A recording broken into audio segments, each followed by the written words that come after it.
This is Orlando Sentinel Now. Hello, it's Tuesday, January 4th. Rich Pope here, back at it again with Austin Fuller and Trevor Frazier. And today we're talking about trends in 2022, and we're going to talk about dining trends and also real estate trends. We're going to find out more about those. We're going to start here with Austin. So, Austin, typically a new year means resolutions and healthy eating and diets, but it seems like in restaurant trends this year, it's not just about losing weight. There's a lot more going on. Tell us about it. Sure. Yeah, it is a new year, so I'm sure people have made those resolutions. But the National Restaurant Association put out their forecast and survey for 2022, and they said people are going to want to eat healthy and they're going to want sustainable takeout packaging. In fact, they said the top trend for 2022 will be that sustainable packaging for your to-go food. And then other top 10 trends are they think people are going to want immunity boosting snacks, plant-based sandwiches, and alternative sweeteners. Yeah, this is interesting because a decade ago you thought healthy eating was completely different. This has completely changed. This has gone to that sustainable side. Sure. And one of the restaurants I talked to here in Orlando, Hungry Pants, the owner said a decade ago, healthy meant putting the word diet in front of everything. Today, healthy means different things to different people. And the other thing I want to touch on from the National Restaurant Association is they said, this refocus on health is coming after, we've all been eating comfort food during the pandemic. Right, that is interesting. And also I find the takeout, that's the interesting part about it, because sustainable means we've been taking out everything. So you almost want to lessen the impact on the environment with all the stuff we're taking out. One of the owners of Hungry Pants said, if you think about all the takeout packaging that's been consumed in the last 2 years, it's really horrifying. And that's, he's probably thinking of the non-recyclable or the non-biodegradable packaging. At his restaurant, he's got the biodegradable packaging that's cardboard. Yeah, let's talk about the restaurant trend in general. All these changes, I guess all these changes, these are changes that have been happening, but I imagine this would affect the bottom line for diners. Again, the owner of Hungry Pants said, if you want sustainable packaging, if you want to pay, you want fair pay for your staff members, these things cost money. And in turn, that means you're going to have to pay a little bit more for your meal. Yeah, let's talk about some diners that you talked to. One talked about eating ethically. That's also been a shift as well. Yeah, one of the diners at Hungry Pants talked about, you don't have single-use plastics there. He said you can tell that everything that they're doing is thought through for an ethical meal. And he was drinking coffee that was through a straw that was made from agave, not plastic. And he's not a vegetarian. He was getting a burger that day, but he says he likes to cut back on meat. So he would, he's able to get those vegetarian options there. Or if in this case he wants a burger, he trusts them to source sustainable meat. Yeah, all right, good stuff there. You can read about it on OrlandoSentinel.com. All right, moving forward here to Trevor Fraser, and we're going to talk about the trends in real estate. Last year, skyrocketing rents here in Orlando. That was the story. Trevor, do we expect this year coming up? Well, we expect it to be a little slower, so say at the experts. But let's first take a look back at last year to really understand what we mean by slower. Over the past year, rents in Metro Orlando went up by almost 25%. It was more than double the rate at which national rents were going up. The average rent in Orlando landed around $1,600, and that's just in Metro Orlando. If you're in downtown Orlando, it's over $1,800. It's almost $1,900. If you're in any of the up-and-coming areas like Lake Nona or Horizons West or something like that, there the rents are up to like $2,000 on average. So while we focused a lot on the housing market and on what's been going on with single-family houses and how they've been selling at higher and higher rates, well, of course, when there's a crunch in the housing market, there's also a crunch in the renting market. And so what they're expecting now, because the growth is still coming, people are still moving here and so on, is that it is going to slow down.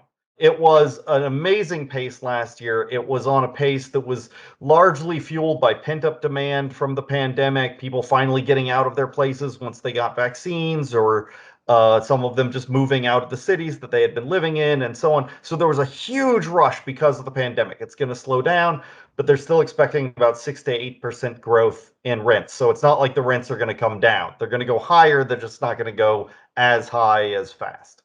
Yeah, this whole influx causing serious issues for those that have lived here for a long time, essentially being priced out of the market that they've lived in. Yeah, I talked to one couple who, they've lived in Orlando for years, and they've been in their current place for about 2 years. but their lease is up. They have to get out. The guy wants to charge, he's currently charging them $1,400, but he's going to charge $1,700 for the place once they're gone. And they're saying that looking around, not only can they not find affordable things, but you've got places asking for like $150 application fee. So if you've got to pay $150 just to apply for an apartment, that's not to get it. That's just to see if you can get it. And you apply at 4 or 5 places, you're talking about $600-700 that you've got to come up with just to find a place. And that's not guaranteed approval at any of those places. So it's it's a tough racket for those people. But one of the big problems, and I spoke to an expert from the company CoStar, who is a real estate data analyst, and she told me that what the problem in Orlando is that we have a just absolute lack of workforce and affordable housing. When you break rents down into categories, when you have the Class A, which is your high rent, your really nice new buildings, and so on and so forth, their vacancies are around 6 to 7%. That's actually kind of high for the area. But when you go lower than that, when you go to apartments that are only $1,100 or $1,200, the vacancy rate drops to about 2% or under 3%. And that means that there's just nothing there for people to find, for people who are just here working and so on and so forth. So unless you're moving to the area with some high-tech job in hand, if you're moving as part of the Disney move to Lake Nona, for example, or something, you're going to have a hard time finding a place to rent that's going to be, inside your pay range. Yeah, explain multi-family developments. You got into this in your story and how this affects the market. How is this going to affect Orlando?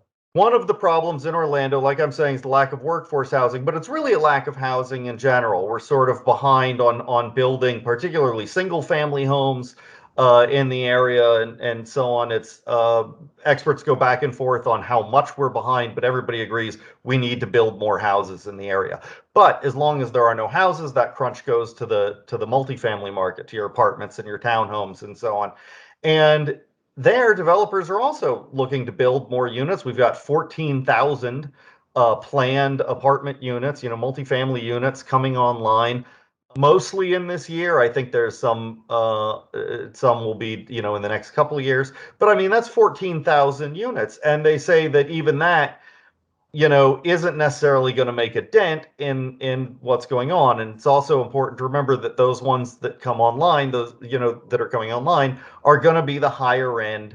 But one statistic that you might find interesting here, because it's not like developers are unaware of this problem, Orlando accounts for just under 1% of the national population, just as we are, but we account for 2% of all planned multifamily buildings in the country.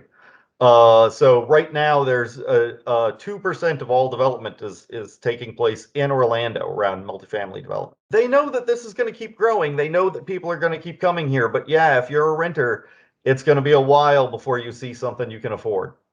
Man, that's a tough one. Okay, you can read about that one on OrlandoSentinel.com. Of course, I'm sure we're going to have more on that one. You can say with Trevor there as well. All right, well, that's all our topics for today. Appreciate you being with us. We're going to go ahead and push pause. Want to point out, become a subscriber. Go to OrlandoSentinel.com/subscribe and support our work. We always do appreciate that. But we're going to call quits. Until next time, I'm Rich, Trevor, and Austin. Everyone have a great day. We'll see you tomorrow. Take care. Watch Orlando Sentinel Now live every weekday at noon on our Facebook page and on OrlandoSentinel.com.